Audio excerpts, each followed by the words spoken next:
J'ai le trac parce que je n'ai pas l'habitude d'intervenir en public. Tu es bien devant ton micro? C'est un exercice qui est très difficile pour moi. Oui, merci. Elle est timide, hein? Ça va, merci. En plus, il y a le... C'est pour la soutenir que je suis là, d'accord? Et le chien est venu pour te soutenir aussi. Aussi. Vas-y. Je m'appelle Vanessa Barret et je suis ingénieure sociale. Je suis là en tant que lanceuse d'alerte puisque j'ai exercé un poste de cadre au sein du service de l'aide sociale à l'enfance du département des Ardennes. Durant 1 an et demi, j'expliquerai après pourquoi, mais je voudrais simplement préciser que le travail qu'a mené Marion Sigaud sur l'hôpital général est fondamental pour comprendre ce qui se passe aujourd'hui. Il faut comprendre que l'hôpital général constitue les fondements du travail social français et surtout est l'ancêtre quelque part du dispositif de protection de l'enfance français. Alors, pour compléter et faire un peu la suite finalement, après tout ce que vient de nous expliquer Marion Sigaud, à la deuxième moitié du XVIIIe siècle naît le courant des Lumières, que tout le monde connaît, qui porte en fait la philanthropie comme nouvel idéal. La philanthropie nous vient d'Angleterre et s'exporte en France juste avant la Révolution. Elle va se développer au point de se substituer au fur et à mesure à la charité. La philanthropie est donc un mouvement qui prône l'amour de l'humanité et est à l'origine de l'idéologie des droits de l'homme.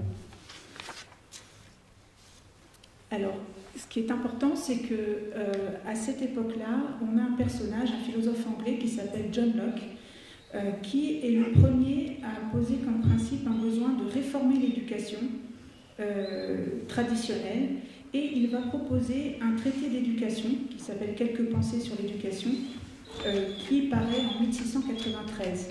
Il faut savoir que dès le départ,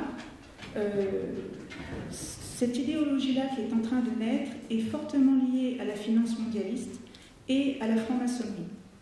John Locke a effectivement participé à la création de la Banque d'Angleterre. Il est membre des Lumières anglaises et qui elle-même d'ailleurs est liée à la Grande Loge d'Angleterre. Ce qui est important, c'est que John Locke a exercé une grande influence sur les Lumières et va particulièrement inspirer Jean-Jacques Rousseau, qui va, avec l'Émile ou de l'éducation, nous proposer une véritable méthode d'éducation qui va du berceau jusqu'à la majorité. Et cette éducation-là se base sur la psychologie et la nature. Et dans le même moment, en parallèle, en Allemagne, naît un mouvement qui s'appelle le philanthropinisme, qui est créé par Johann Besdow, qui lui prône l'illumination sexuelle aux enfants. Et tout cela va converger et va contribuer à la naissance de ce que l'on appelle l'éducation nouvelle, qui est un mouvement, un courant idéologique réformateur du système scolaire, mais aussi d'éducation des enfants, qui s'oppose complètement à la tradition. Et à partir de là, on va voir des philanthropes, donc des bourgeois, des riches messieurs, qui vont tenter de mettre en œuvre tous les principes énoncés par Jean-Jacques Rousseau dans l'Émile, dans des orphelinats qu'ils vont ouvrir eux-mêmes, parfois se faire financer par des bourgeois, par des chefs d'entreprise, etc. En parallèle, certains d'entre eux vont décider d'ouvrir des écoles spécifiquement dédiées aux enfants des élites. Donc on va avoir finalement cette même idéologie-là qui va être d'une part instruite à des futurs dirigeants, futurs hommes politiques, et dans le même temps des enfants pauvres sur lesquels, vous imaginez bien, des principes d'éducation sexuelle vont déjà se mettre en œuvre dans ces établissements. C'est important parce que ce mouvement-là va infiltrer, est à l'origine de tout ce que l'on connaît aujourd'hui au niveau scolaire, c'est-à-dire l'abaissement du niveau scolaire, l'éducation sexuelle obligatoire à l'école. Quoi d'autre ? C'est un mouvement aussi qui est très lié à l'eugénisme. Donc voilà, toutes les choses-là aujourd'hui qu'on est en train de vivre sont nées de ce mouvement-là. Il faut savoir que le philanthropisme va tout au long du XVIIIe siècle cohabiter avec le religieux. En 1793, la Constitution pose l'obligation de la nation à traiter la question sociale. Mais C'est seulement sous la Troisième République que l'État va s'emparer de la question sociale. Tout au long du XIXe siècle, c'est vraiment les œuvres privées philanthropiques et religieuses qui vont gérer ensemble la charité. Mais malgré tout, au fil du temps, l'esprit des Lumières gagne au sein de la société française, se propage dans la société française, et la charité se fait complètement absorber par la philanthropie. Sous la Troisième République, l'État s'empare donc de la question sociale. Elle reprend la logique de l'hôpital général. C'est ça qui est important. Donc, elle instaure le travail social comme monopole d'État. Et dans le même temps, la bienfaisance anglaise s'exporte aux États-Unis, qui va modéliser et conceptualiser ce qu'on appelle le social work, donc le travail social. Et là va naître un mouvement international du travail social. Il va y avoir d'ailleurs une première conférence internationale du service social qui va réunir 42 pays en 1928 à Paris, où on va se faire des échanges de pratiques, où vont ouvrir les premières écoles de travail social en France. C'est à partir de ce moment-là. L'État va mettre en place le diplôme d'État des assistants de service social en 1932, puis succéderont la création des diplômes d'État d'éducateurs spécialisés, de moniteurs éducateurs ou d'éducateurs de jeunes enfants, etc. Progressivement, c'est un véritable mouvement de professionnalisation qui s'opère. L'État remplace les religieuses par des médecins, des infirmières, des éducateurs.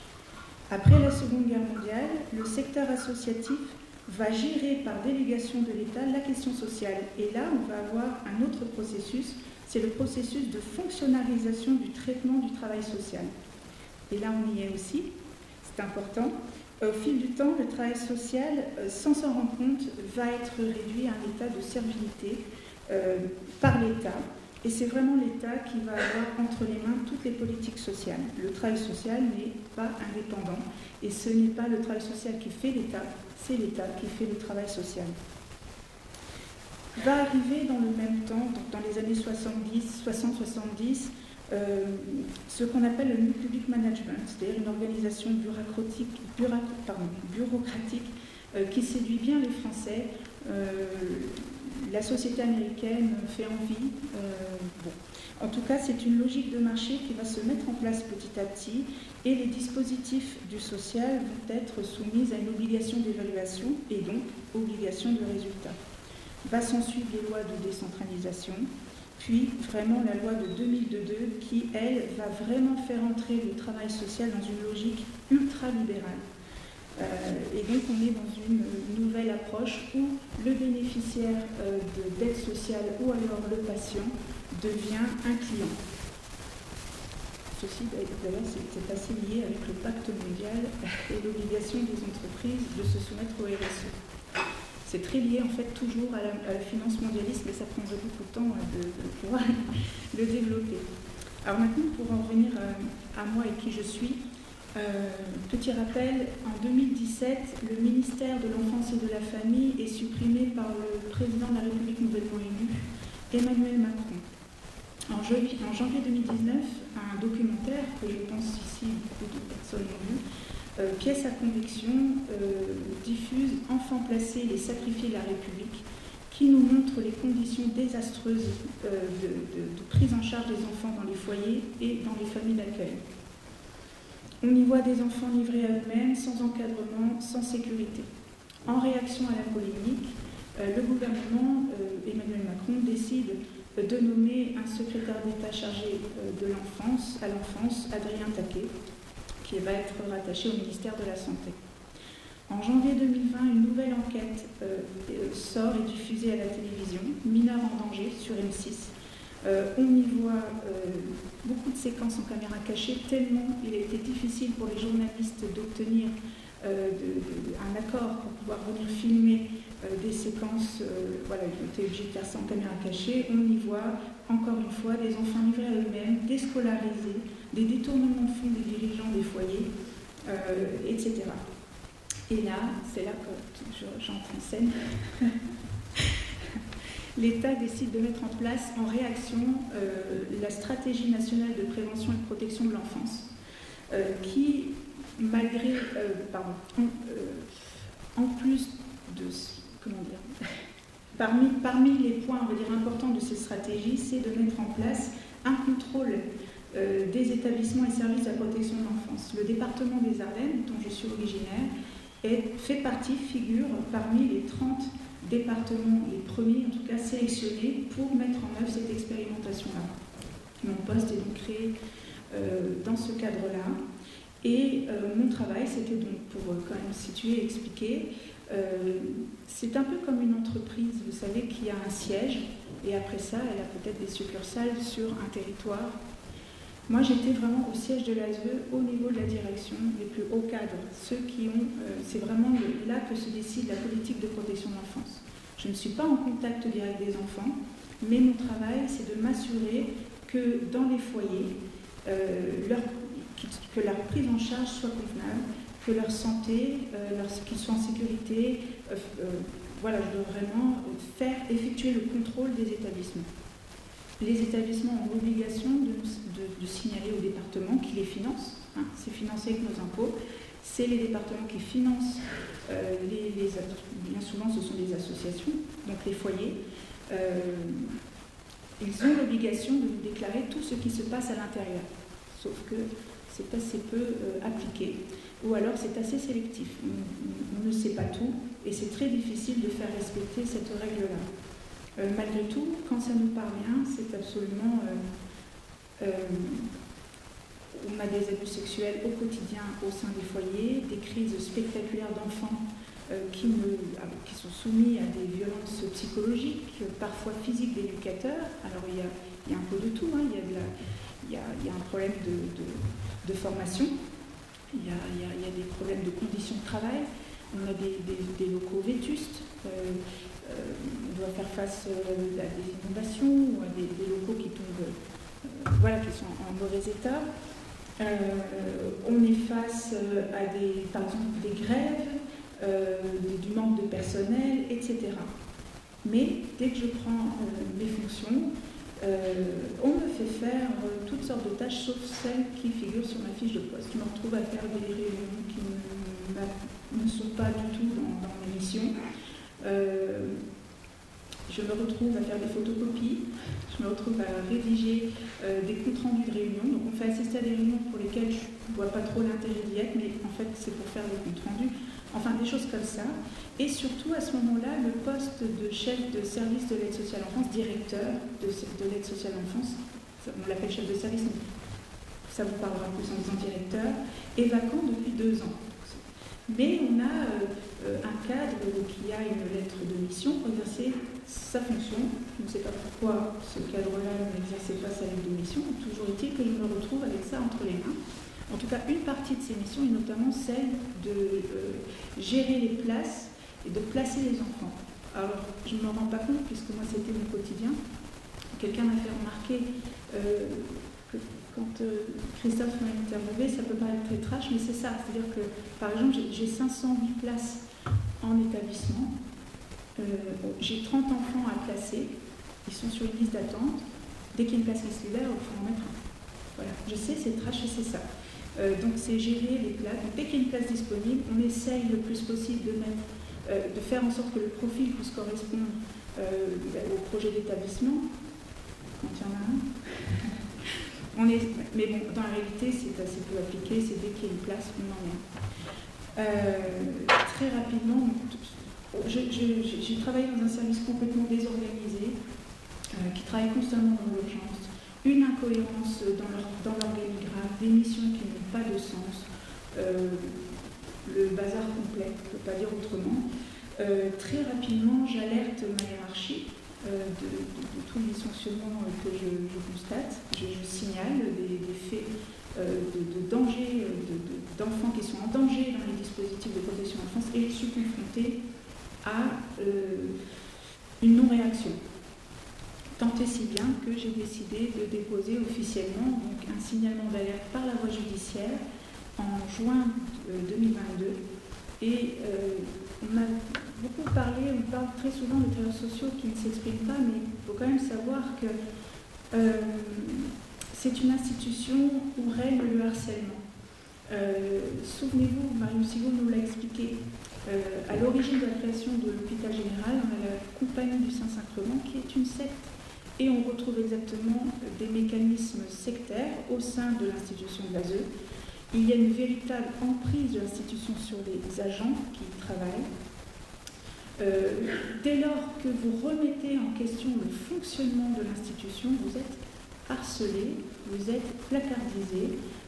Il faut savoir également que les éducateurs suivis de placement, qui sont des éducateurs chargés du suivi du parcours de l'enfant au sein de l'institution, se voient parfois, comment dire, modifier leur rapport par la hiérarchie si elle n'est pas d'accord avec le diagnostic, avec l'éducateur.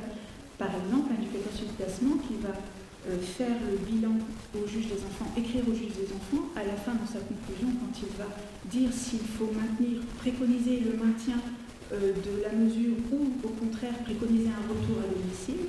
J'ai été témoin, moi, de 2 collègues qui préconisaient un retour à domicile. L'enfant, eux, estimé que l'enfant pouvait retourner à domicile.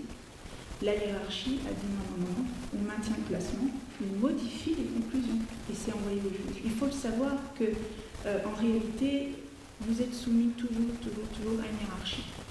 Alors certains ne se laissent pas faire, soit ils sont forcés de partir. Il faut savoir qu'il y a énormément de contractuels, c'est-à-dire que ce sont des agents en CDD. Et donc c'est très facile aussi de ne pas renouveler dès lors que l'institution considère qu'elles ne sont pas suffisamment dans la culture du département. Il y a aussi beaucoup d'agents placardisés, usés. Je pense que beaucoup savent ce qui se passe mais ne peuvent pas s'exprimer. Il faut savoir que les risques, quand on s'exprime, sont absolument énormes. Quand je dépose mon signalement d'alerte, je risque la prison, puisque je dépends de l'ancienne loi de lanceur d'alerte. Après, au mois de septembre, quelques mois plus tard, une deuxième est sortie qui protège davantage le lanceur d'alerte, c'est-à-dire que si vous faites un signalement mais de bonne foi, même si ce n'était, par exemple, ça ne s'avère pas vrai, en étant de bonne foi, vous ne pouvez pas le poursuivre, mais pas au moment où je dépose mon dossier. C'est énorme. Et je tiens aussi à dire que, déjà, en plus, on n'a pas le droit de sortir de documents d'une institution, sauf si on est lanceur d'alerte. Et je dois dire aussi autre chose, c'est que si je n'avais pas eu, moi, un entourage, ma famille, pour m'aider à la fois moralement, mais aussi financièrement, je n'y serais pas arrivée. Pas du tout. Et donc, je veux dire, c'est qu'il faut avoir les gens solides quand on s'engage là-dedans, et parler ce n'est pas facile, vraiment. Alors, après mon signalement d'alerte, j'ai été mise en contact par 2 collectifs qui accompagnent des familles de placement abusif. Je veux dire, je ne doutais pas que ça existe du tout. Je pense qu'il y a des défaillances dans plein d'endroits. Il peut y avoir des ratés dans beaucoup d'institutions. Je ne connaissais pas, en fait, véritablement, disons, l'ampleur.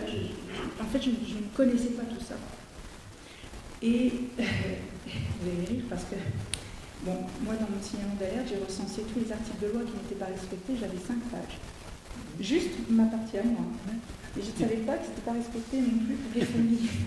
Et les premières familles que j'ai eu au téléphone, au départ, voilà, alors on m'avait demandé si j'étais d'accord pour conseiller quelques dossiers, jeter un regard, comme j'avais été à l'intérieur, peut-être voilà, que ça pouvait aider des familles. Au début, les familles racontent leur histoire, tout ça. Et je dis, mais d'accord, mais qu'est-ce qu'on vous reproche? Pour quel motif on vous a retiré votre enfant? Donc, bon, ils expliquaient. Mais je dis, oui, mais qu'est-ce qui est écrit sur le rapport? Et j'ai pas de rapport. Comment ça, vous n'avez pas de rapport? Non, mais je dis, mais c'est une obligation. C'est la loi, vous devez avoir une copie. Ben non, il ne l'a pas. Alors là, vous voyez, là, en fait, j'ai commencé petit à petit à découvrir ce que les familles vivaient. Et plus j'avais témoignages, plus je retrouvais. Et effectivement, on m'a envoyé des dossiers et je constatais moi-même, j'ai constaté que dans ces dossiers-là, les dossiers étaient vides. Le danger n'était pas avéré. Ce n'était que sur de la suspicion de danger. Et plus je faisais connaissance avec les familles, je leur disais, mais est-ce que vous avez été envers la vue? Non. En fait, pas d'enquête approfondie, rien du tout. Et le placement. Et ça, je vous assure que quand on est à l'intérieur, On ne le voit pas. C'est ce que j'expliquais, c'est extrêmement cloisonné. Chaque service est cloisonné. Il faut savoir que l'éducateur sur le placement qui va retirer l'enfant n'est pas celui qui a écrit le rapport. Il ne sait pas, lui. On toque à sa porte, le cadre lui dit va chercher tel enfant, voilà, c'est toi qui es d'astreinte, il faut aller chercher tel enfant à telle adresse. Il a l'ordonnance l'ordre du procureur, sa hiérarchie lui demande d'y aller, il y va. On lui dit la maman est dangereuse, il faut aller chercher, voilà, et il le fait. Mais il ne sait pas, ce n'est pas lui avant. Vous voyez? Et en fait, tout est cloisonné comme ça. Et donc, je donnais tout à l'heure une image, mais c'est comme si on était en train de jouer, on était dans un orchestre, chaque musicien joue sa partie à son instrument, je ne sais pas ce que joue mon voisin à côté, je ne sais pas à quoi ressemble l'ensemble, mais en fait, vous n'avez aucune idée de l'ensemble. Et c'est après, en analysant, c'est aussi en découvrant le travail de Marion Sigaud que j'ai commencé à découvrir des choses. Parce que quand vous êtes à l'université et que des professeurs vous font l'histoire des politiques sociales, l'hôpital général, il est à peine mentionné. On nous dit que le travail social est né au cours du 19e siècle grâce au philanthropisme, mais en réalité, avant il y avait l'hôpital général. C'est tout, ça s'arrête là. Et le travail de Marion Sigaud est absolument essentiel parce qu'elle est allée à l'intérieur et elle nous dévoile ce qui est à l'intérieur. Et quand j'ai lu La Marche rouge, en fait, je me suis dit, mais j'avais la même chose. En fait, j'avais l'impression de lire ce que je vivais de l'intérieur. Et ça me frappe encore. J'en ai quelques exemplaires de Marche rouge. Oui, bon, on va le dire aussi que ton livre il est là et qu'on va le vendre. Pour ceux qui le veulent, bien sûr. Alors, vous avez compris qu'il y avait un lien énorme à ce qu'a dit Marion tout à l'heure et le lien avec l'ASE d'aujourd'hui. Que le mécanisme, il se complète. Ce qu'elle a comme retenue pour l'instant, c'est qu'elle est encore très réservée sur les menaces qu'elle subit. Alors ça, je n'en parlerai pas parce que je ne suis pas autorisée à en parler. Moi, si. Mais d'un point de vue judiciaire, voilà. Hein? Mais bon, oui, elle n'a pas le droit de le dire. Moi, j'ai le droit de dire que ce genre de personnes qui travaillent à l'ASE, c'est comme dans plein d'autres services. Dès que vous commencez à dévoiler des vérités, dès le début, quand vous commencez d'amener des preuves, ou que vous essayez de faire constater, par exemple, que des rapports sont mensongers, c'est la prison qu'elle risque.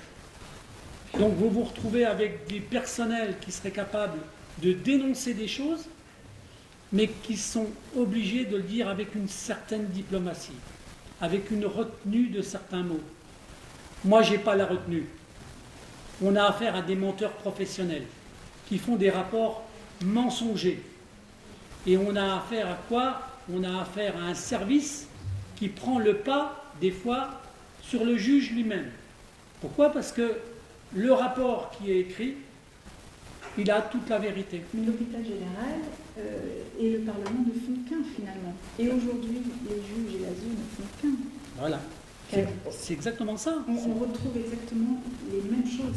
C'est dans les gènes de l'institution. C'est vraiment, et d'ailleurs, dans beaucoup de choses que Marion Sigaud a expliquées, on retrouve une mère qui dépose son enfant le temps d'aller mieux et puis qui ne la récupère jamais. Enfin, ça nous parle. C'est cruellement d'actualité. On revit, c'est la même chose. En fait, je dis toujours, c'est comme si on était devant la même pièce de théâtre, on change juste le décor. Vous avez le décor de l'époque, mais là on change tout, on met un décor moderne, donc en réalité on vit exactement la même chose. J'ai perdu le fil.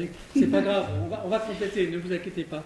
Donc, tu étais dans la continuité de ce que toi tu subissais, donc ce que tu constatais dans tes services. Ah oui. C'est-à-dire que je peux vous dire que j'ai passé des sales moments en poste, parce que j'ai véritablement vécu parfois des états de sidération, vraiment. Face à l'incompétence de ma hiérarchie. Il faut savoir que moi, quand je postule, on me demande d'avoir un master, un niveau master. Ma hiérarchie, je n'ai pas ça. Hein.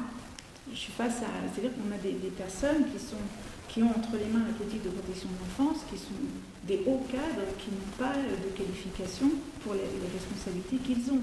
Ce sont des personnes qui ont été éducateurs spécialisés ou assistants sociaux il y a très très longtemps, mais qui ont grimpé les échelons hiérarchiques par des concours, mais pas véritablement de formation, de qualification, de droit.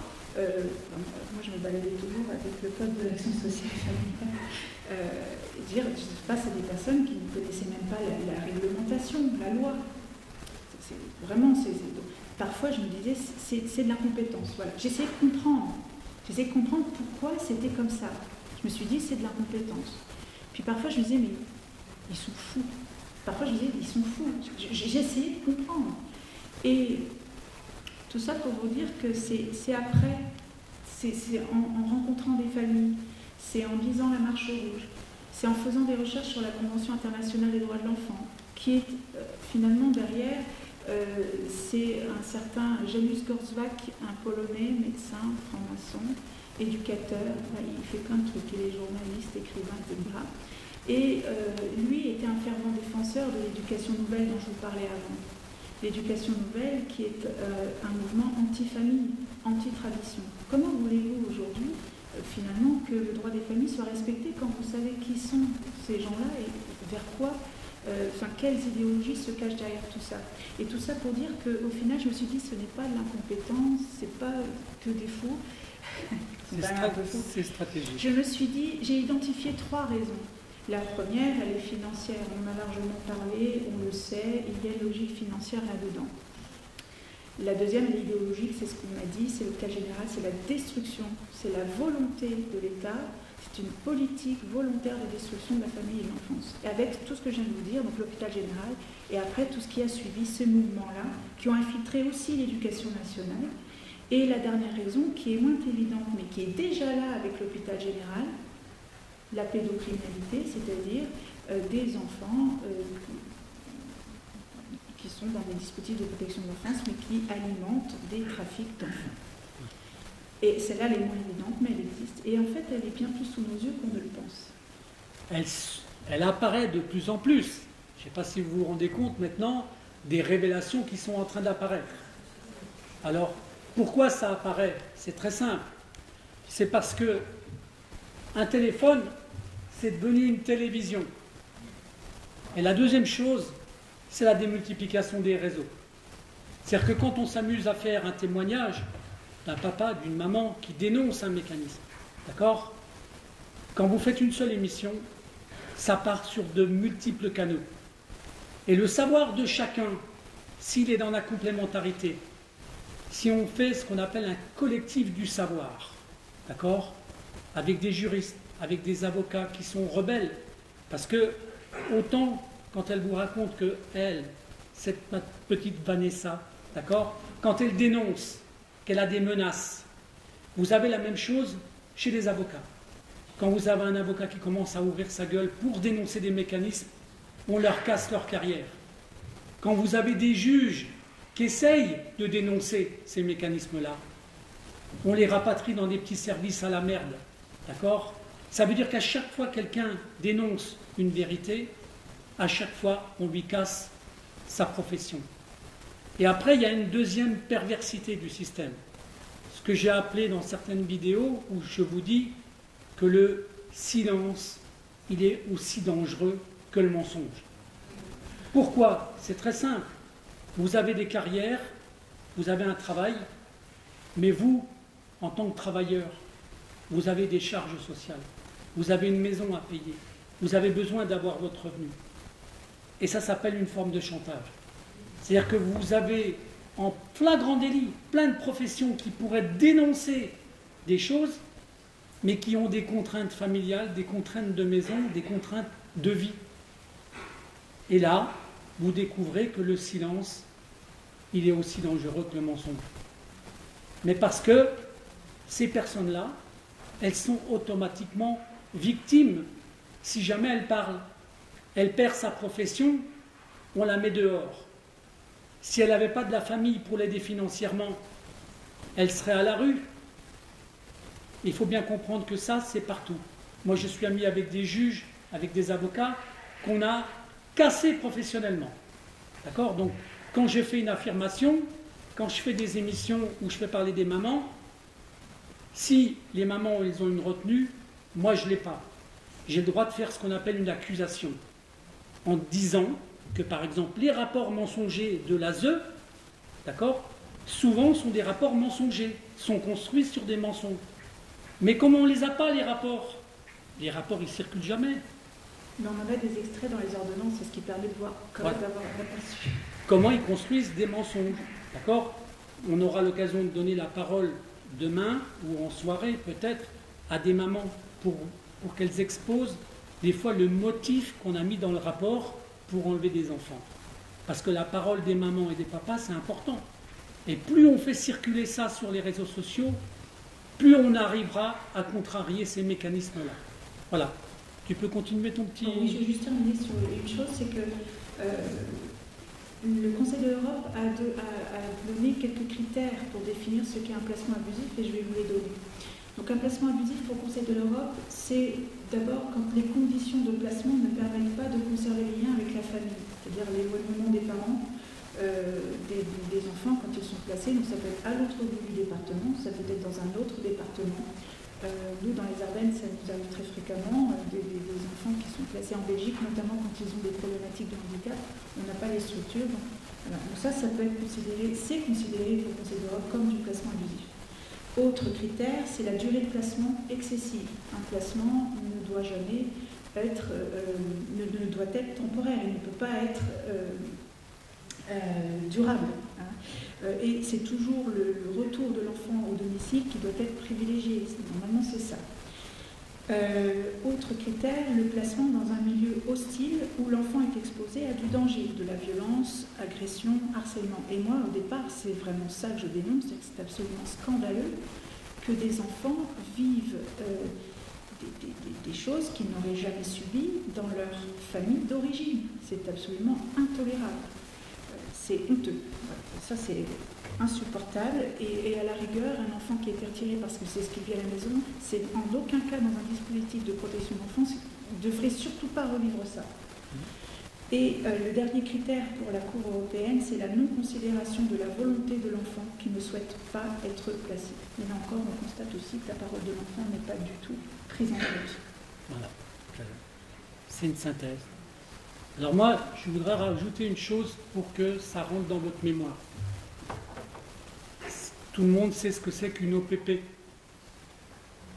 Une ordonnance de placement provisoire. Vous savez ce que c'est une OPP? Mais je vous rappelle une chose très importante. En France, le provisoire, il dure longtemps.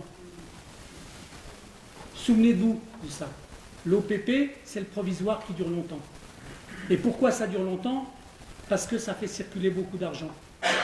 Un enfant qui est enlevé à la maternité au sein de sa mère, il peut rapporter de l'argent dans le mécanisme financier jusqu'au moment où il n'en rapporte plus. Et vous savez à quel moment il n'en rapporte plus?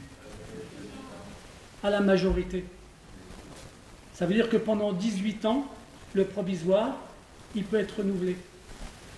Et étudiez bien tous les témoignages de plein de mamans, de plein de personnes qui ont subi ça, vous allez découvrir que c'est un mécanisme institutionnel. Et il faudra qu'on s'en prenne non seulement à des dysfonctionnements des services sociaux, mais il faudra aussi qu'on remonte à nos élus, à tous nos élus, et notamment aux responsables de département, qui gèrent une masse financière, vous le savez ça, mais c'est de l'argent public. Or l'argent public, c'est les impôts des citoyens. Donc ça veut dire quoi? Que celui qui a vraiment le pouvoir, c'est le citoyen, pas l'élu. Donc ça, il faut que ça rentre dans la tête des gens. Il y a un moment donné, il faudra que le peuple se rebelle sur des mécanismes qui sont à dissoudre, à éliminer. Ou à... Moi, je travaille avec des gens, des fois, qui me disent carrément dans leurs commentaires que les services sociaux ils devraient disparaître. Mais carrément, vous voyez, ça va jusque-là. Alors, on n'en est peut-être pas là, parce que l'origine, c'était pas ça. Mais par contre, modifier tous ces systèmes-là, oui. Et il y a quelques mois encore, moi je ne savais pas tout ça. C'est-à-dire qu'on ne le mesure pas de l'intérieur. On ne sait pas. Et les travailleurs sociaux sont dès leur formation embrigadés dans cette idéologie. Vraiment, ils sont persuadés de sauver des enfants. Ils ne se rendent pas compte que c'est le contraire qui est fait. Ils sont vraiment convaincus de servir un idéal.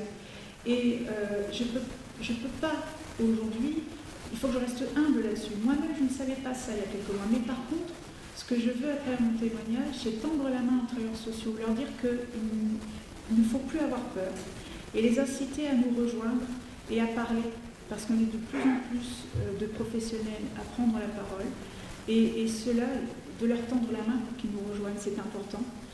Et il faut qu'ils comprennent ce à quoi, finalement, de quoi ils sont complices. Ils ne le savent pas, mais maintenant, ils ne pourront plus dire qu'ils ne savent pas. Maintenant, ça y est, la formation se diffuse. Il est temps pour eux de choisir, finalement, le bon côté des choses, de se rendre compte qu'ils servent un système criminel, mais il faut leur laisser encore un peu de chance de s'en rendre compte et de nous rejoindre. Pour moi, c'est important, j'ai cette responsabilité-là. Et je terminerai en disant que ce n'était absolument pas un choix de ma part, une volonté de me montrer publiquement. C'est aussi face au silence des médias que j'ai décidé de le porter moi-même, parce que j'étais confrontée aussi là à une non-réponse. Merci.